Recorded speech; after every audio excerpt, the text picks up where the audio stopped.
break it down, Ricky. Initial reactions leaving the theater after Beetlejuice.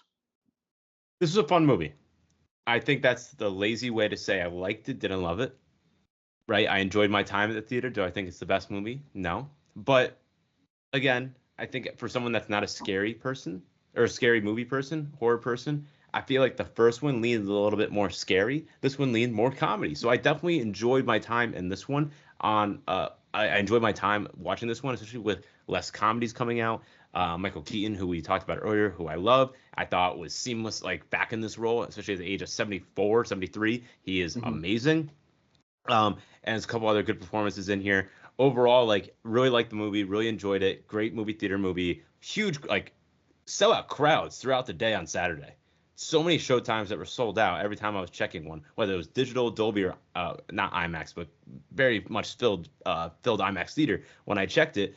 So obviously box office smash. Great to see it with people. But again, like, does this movie have problems? Yes, especially with the script, overstuffed, whatnot. But very enjoyable. So I'm the king of hyperbole. After I leave the theater, I literally turned to you and I said, that movie rocked. And after thinking about it, this is why I'm glad we don't record like an hour after we watch a movie. Like we let it sink in, right? I have to absorb and I have to process what I've seen. It's a really good movie. That's what I'll say. Okay. And it was a fun time in the theater. That was great to have with a huge crowd, a lot of laughs.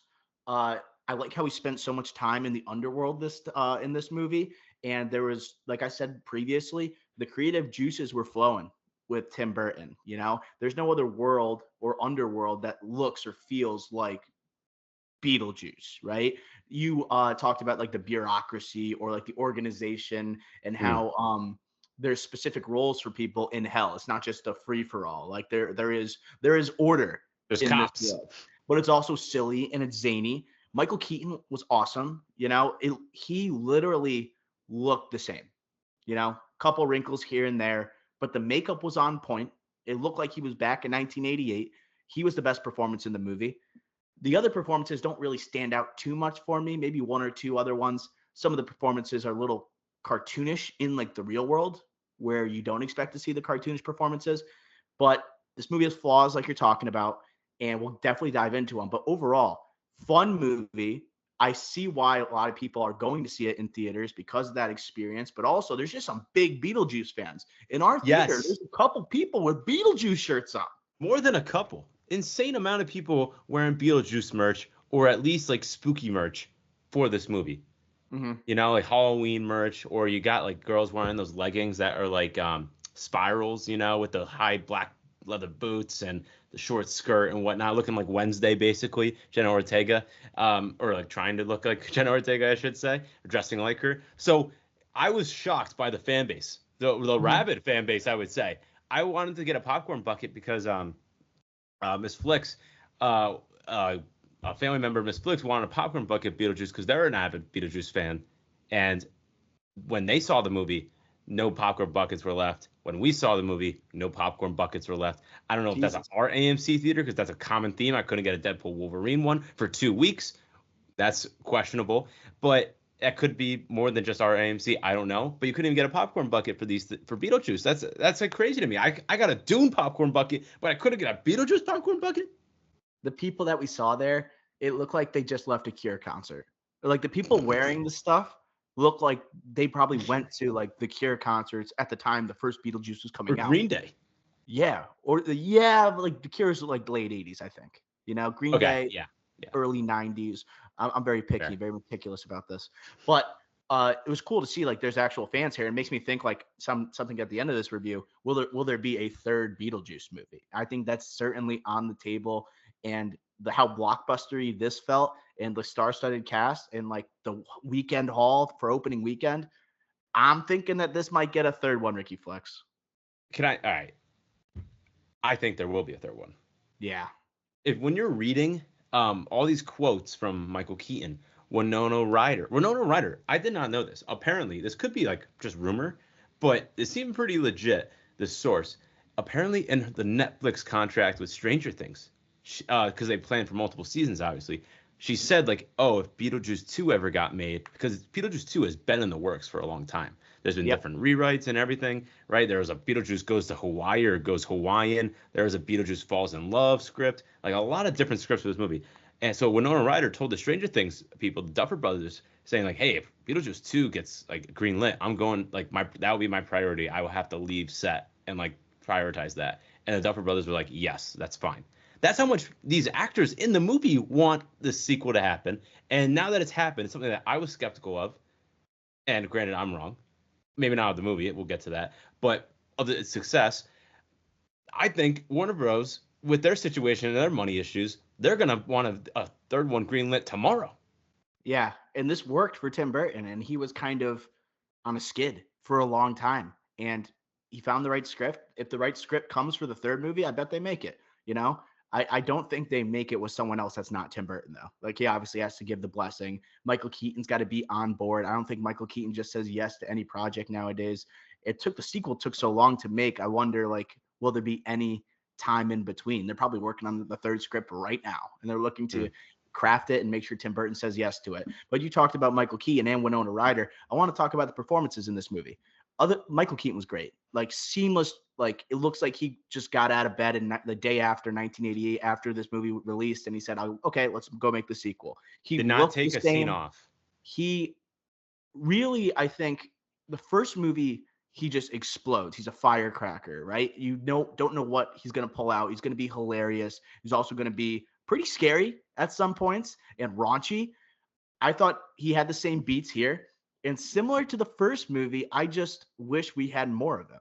I think there was such an ensemble here and such big names. They're like splitting up screen time and they're splitting up storylines. And they give some backstory to Beetlejuice in this movie that really doesn't feel like Tim Burton really cared. Like he introduced a backstory and he introduced the former wife, the ex-wife of Beetlejuice, played by Monica Bellucci, I think her name is. Is that right?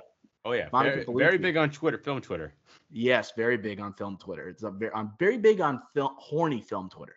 Yeah, yeah. But like having her come and then I really don't think they devoted enough into that backstory. If you're going to introduce it, they had like 5 different things happening during this The movie. flashback was good though. The Italian horror movie it was great. Funny. Homage.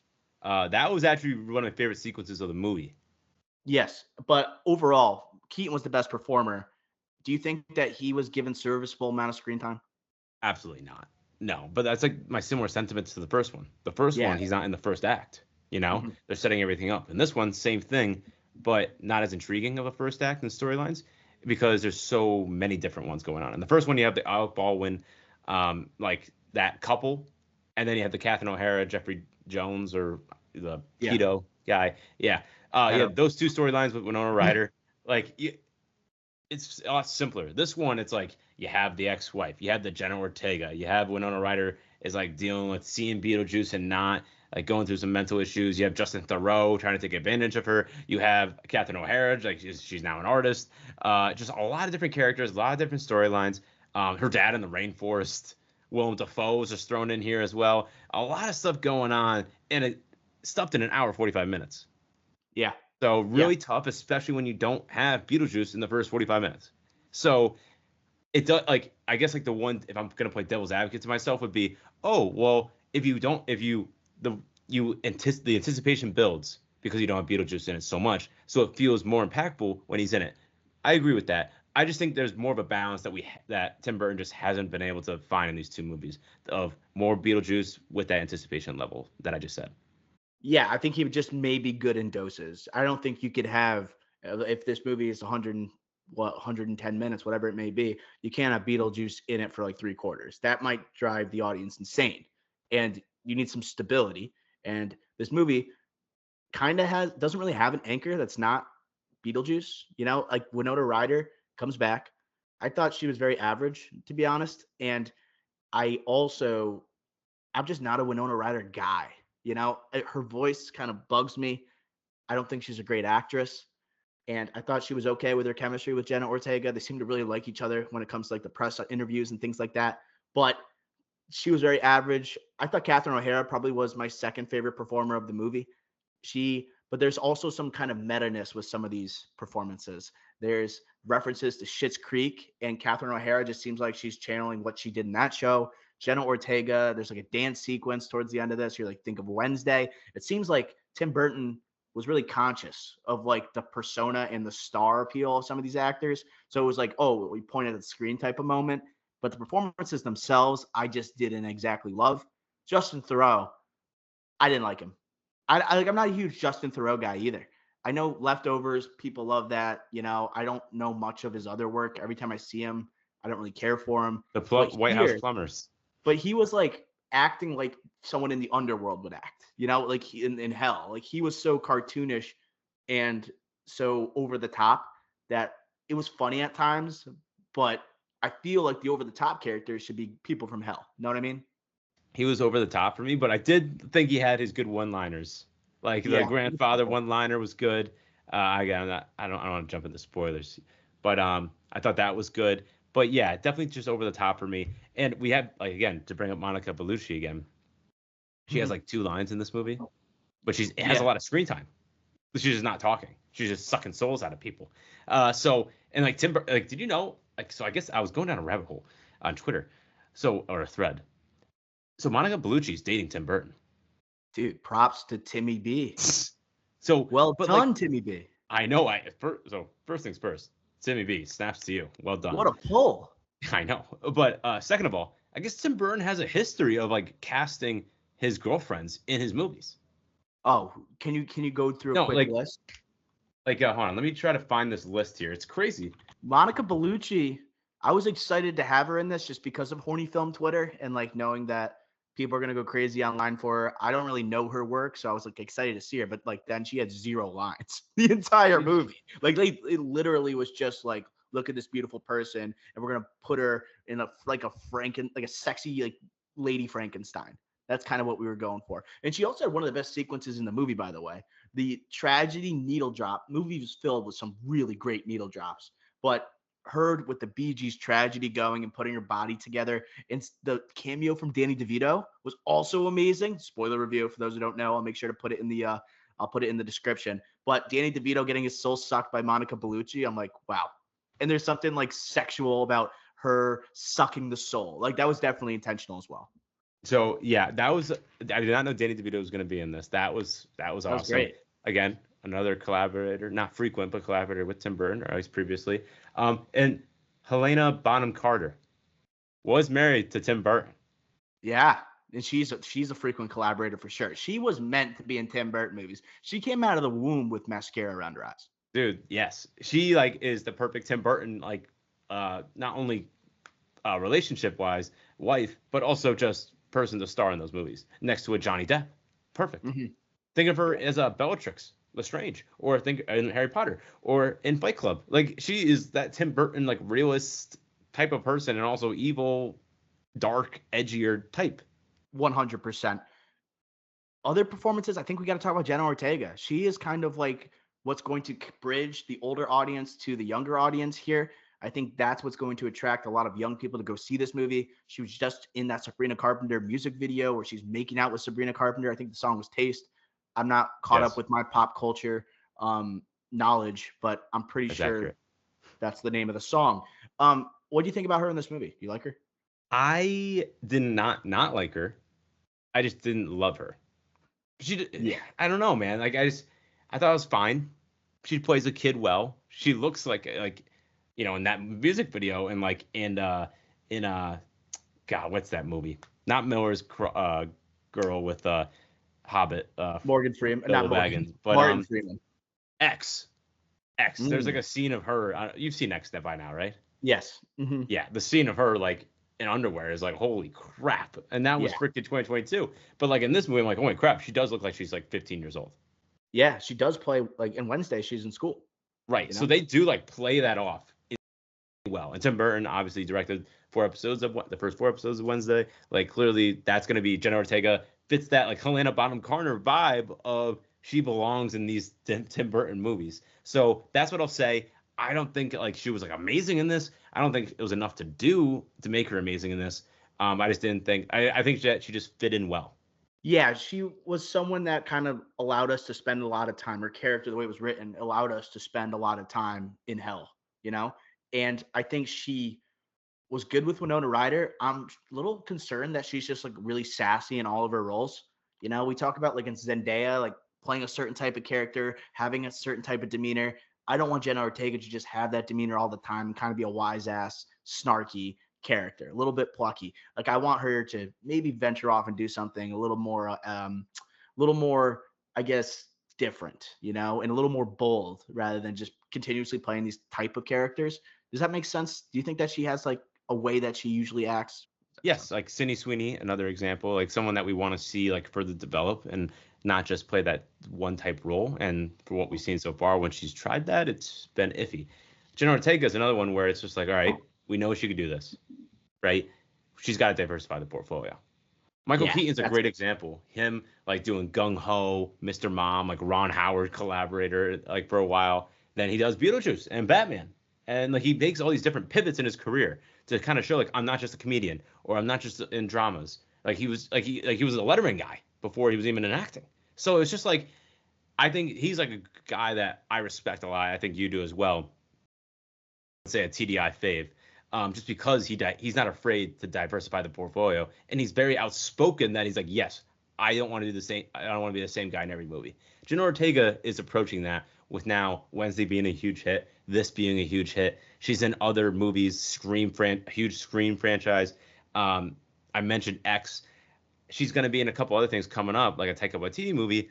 But she is approaching that stage where she's getting older. You can't play a kid anymore, and you can't just be a snarky wise ass all the time. You're going to have to diversify the portfolio, like I referred to earlier. And she's going to have to make that step sooner than later. Taika Waititi film. I'm excited for it, mainly to see Jenna Ortega maybe do something different.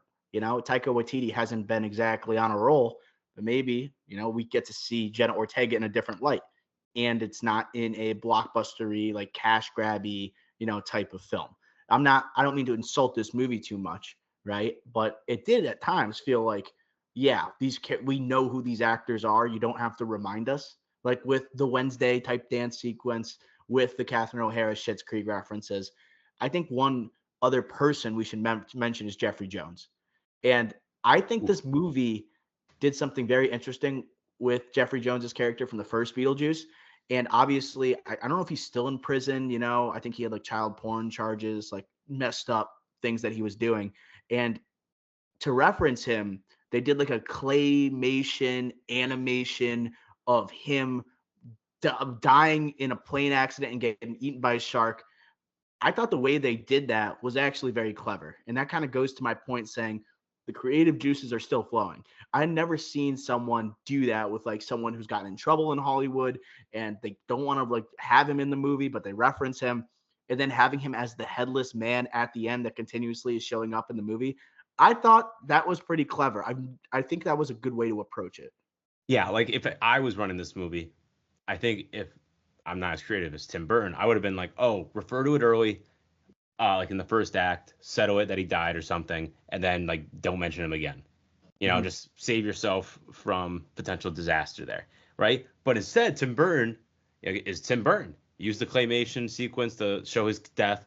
He is again headless the entire movie, and headless the entire movie, but still there. So you could use a different voice because the voice isn't distinguishable. And again, no spoilers, but it's just like very clever how they did that, where it's like, oh, okay, you don't need to have Jeffrey Jones in this, who is still in prison and will be for the rest of his life. By the way, just look that up. And it made it hilarious. It made it cool Mm-hmm. with the sequence, very technically sound, and also hilarious from an audience standpoint. And again, more of a comedy than like a scary movie in these Halloween type of vibes. So I love what they did there. Very clever, very smart. And again, like I would never have even predicted that they would even touch the subject that much, more than a sentence, let alone make him an actual supporting character almost. Yeah, that's another like meta thing. Like the crowd like points at the screen or they laugh at, they're in on the joke type of moment. That was well done. I liked it. I think I want to talk about some of the isms of like the Beetlejuice world and how they were incorporated here. Danny Elfman. Danny Elfman. I was like not anticipating this movie like at a high level. I think I gave it a 5 out of 10. You were like 4.5 out of 10 in terms of excitement. However, when the opening credits started to roll, and then you had the Danny Elfman Beetlejuice theme come on, I started to get goosebumps low key. And I just couldn't help but smile when you just hear the dun dun dun dun dun dun dun dun and like you're whipping through like the town from Beetlejuice again. I just thought, wow, this is a great theme. And this is like perfect for Tim Burton's world that he created. It's a great score. I kind of wish we had more of it. Instead, we had like a lot of needle drops that I thought were very well used during different sequences, action sequences, dancing sequences, singing sequences. I I just wish we had more of the theme, but it was such an awesome way to just say we're back, for this movie. Yeah, like I totally agree with the Danny Elfman score, obviously legend. But for me, the goosebumps came the Deo. I love Oh yeah, good call. Harry Belafonte. He does Mhm. jump in the line, but like like that one's that's probably my favorite. But again, like Deo is an awesome one. He has a couple other songs in this movie, and also the previous one, as in Beetlejuice in '88. So like the soundtrack just hits. You mentioned Tragedy, Bee Gees. You have Richard Marx in here, which was crazy, and also a very hilarious moment with Beetlejuice, his first first time on screen, right? And then you had the MacArthur Park final sequence type of, which again was drawn out, but again, good song. And then there's other songs that are great in here too. So great score, great soundtrack, all those isms from the first one carried over to the second one here. I think the tragedy with Monica Bellucci was my favorite scene of the movie. And her stapling herself, it's like body horror, but also funny.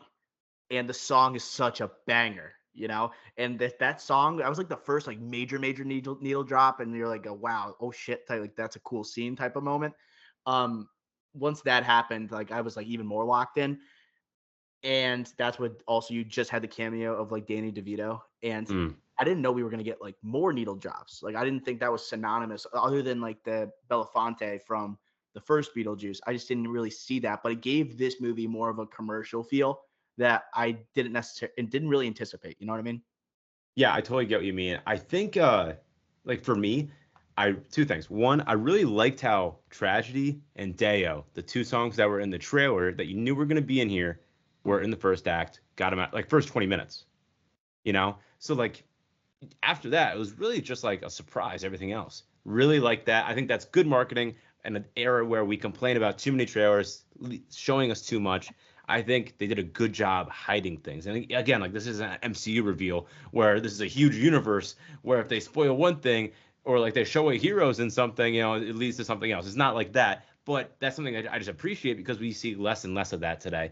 And I have an appreciation for that. My second thing, though, yes, I love the tragedy is also in my top five, I would say, for best sequences in the movie. But, but, great song, great high tempo. I just picture that song and that tempo and how cool it is with like maybe a fight scene. I know it wouldn't work in Beetlejuice, but like I don't know, like I picture that in like a I don't know, like a hallway fight scene, one guy versus like 30 people and just going at it. And it's like a Deadpool scene. I don't know. That's maybe too comedic, but I can picture tragedy being used in an actual like action sequence. Or if it's like if there was a fight sequence in the Soul Train, like on the platform there, like that would be Mm. a great. They're dancing to tragedy as the fight's going on. That would be cool. So you're kind of questioning right now the needle drop, Ricky, like the song choice. Like you think like the scene looked cool, concept cool, but was there a better song? It is a good song, but is it the perfect song for that type of scene? Maybe not. That's what you're saying. Yes, and I still liked it. I just think maybe we could have used it in a different way. I think the ceiling on that song is a lot higher, is what I'm saying. Yeah, we could do more with that. We could do more Yes. with it. Moving on. Speaking of the isms and Danny Elfman, I think I like seeing Bob here. That was a nice like blast of nostalgia. I don't like the way Bob died though.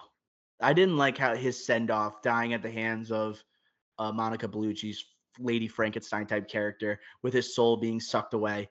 I I would have liked more of Bob. I think it's hilarious that with him as a character. I love how Beetlejuice goes to talk with him, and basically it's like almost like Han talking to Chewbacca, type of thing, where he is the only one that can understand him, and he's just such an odd-looking guy, but so lovable. He's almost like the pet of the movie. Bob was a nice like inclusion here. What other any other isms? Like you talked about people in the waiting room, right? Almost like you're at the DMV. That type of vibe was definitely here. And those scenes, like, kept returning to like that waiting room type of DMV spot. I thought that was good. Any other like inclusions here? Definitely the waiting room, like the DMB, take your ticket. You got to take your ticket. Yeah. That was good. And I would say another ism is just like, how people die, is how, like, if you get stabbed in the chest and you die, when you are in the, this bureaucracy afterlife, you still have a knife in your chest. So seeing the new, like, Yeah, that's clever, cool. like, ways people died, like with Jenna Ortega's dad in this, like with the piranhas just hanging on him all around his body, right? Or Monica Bellucci being chopped up into pieces, is literally chopped up into pieces and can't even live in the afterlife because of how she died. Very clever. So those type of isms I always like in Beetlejuice. And here, that was something where it's like, oh, do we like rehash a lot of the old ones? No, we have a guy getting bitten by a shark in half. Yeah. Like, that was very cool. I love how they do that too. And it goes for a lot of creativity, and you have a lot of different like uh you have like the makeup and the costumes. They're like really, really interesting and unique. Speaking of the dad, I felt like the Dietz family, like the Winona Ryder, Jenna Ortega, and the dad should have been like the core of the movie. I think it was the core of the movie. And you mentioned all the overstuffed plot or subplots that are going on, and we're kind of weaving all over the place.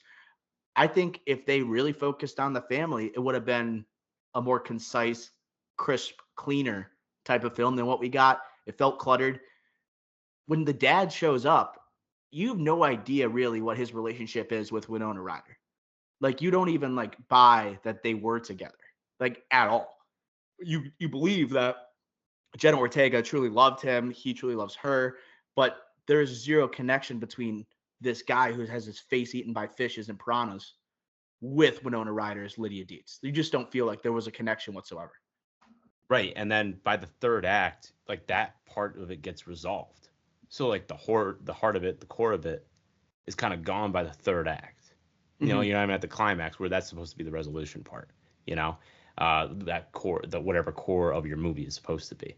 So again, very iffy. And I think it goes back to our earlier conversation. I think you made a great point. Is like, all right, maybe like Burton does a perfect balance between Beetlejuice and how much screen time he has.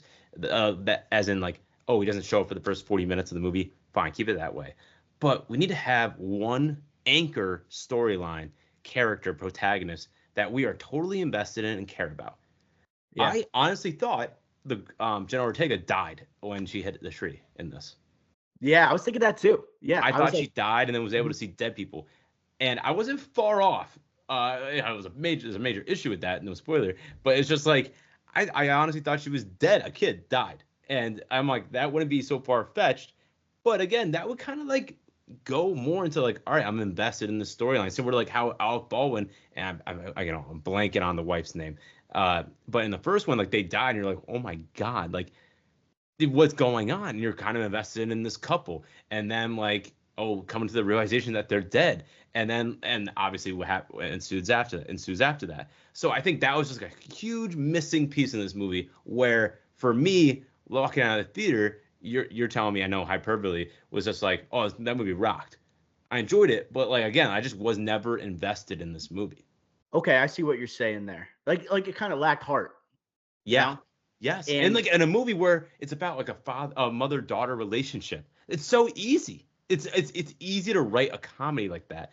And not necessarily the jokes, but just your core of the movie. It's just like, oh, they're on bad terms, they come to good terms. But this couldn't even do that in an effective way, in my opinion. I see what you're saying. I also want to talk about kind of a bold decision made was the secret villain of the movie, the Jeremy character played by Arthur Conti. And this is a ensemble that has a lot of returning characters and then newcomers that are very well known. And I thought it was kind of easy to telegraph that Jeremy was going to be the villain of the movie. But when you look at this cast, like, he's like the only unrecognizable character, like, actor. Like, Willem Dafoe is in this. Willem Dafoe is very funny in this movie. One of his funnier performances. I thought maybe he was going to be the villain somehow. Like, when I first saw this cast and when I saw the imagery of him with his brain sticking out, I thought maybe he's going to have some devilish intentions in the underworld. But it's this Jeremy guy. I think it was kind of bold. I actually think the performance wasn't bad. I think he was pretty good, to be honest. I didn't hate him. I actually Yeah. thought, again, like similar. I think I would say he was better than Jenna Ortega. Granted, a lot less to do, but again, like he was serviceable as like a very small villain. And for someone that his only other acting credit is in House of the Dragon as the Queen's Page, and I don't even remember him. Impressive performance. Yeah. Like pretty good. I honestly just think the way he went out was kind of like BS. You can't serve us this potential villain and then just have him vanish and literally vanish like dead. Like we didn't know that. Like he's gone. Like he disappears out of the movie like that. Yes. It wrapped up way too quick. Very fast conclusion to that. Jenna Ortega was more like the tour guide for like the audience, like just taking you to different places. But he added a little bit of spice, a little bit of flavor, right? And I thought they had pretty good chemistry when you didn't realize that Jenna Ortega didn't realize he was already dead, and like they had these cute dates set up, and like I really thought they had some good chem. They really feel like they were hitting it off. And when you see him make the turn, like he's so like calm and casual about being evil, and you think about then the backstory, the plot, his history, him killing his parents. Once again, easy to telegraph, by the way. Like the parents never showing their face, and I thought that was like, okay, this guy might be dead. That was easy, but they had some good chemistry. Ricky, let's go some scores. Beetlejuice. What do you give? 61. I'm 71. All right. 10-point difference. That kind of lines up, I think, with both of our reactions, right? Good, but I tempered my I processed what I truly thought about this movie. 61 from Ricky Flicks.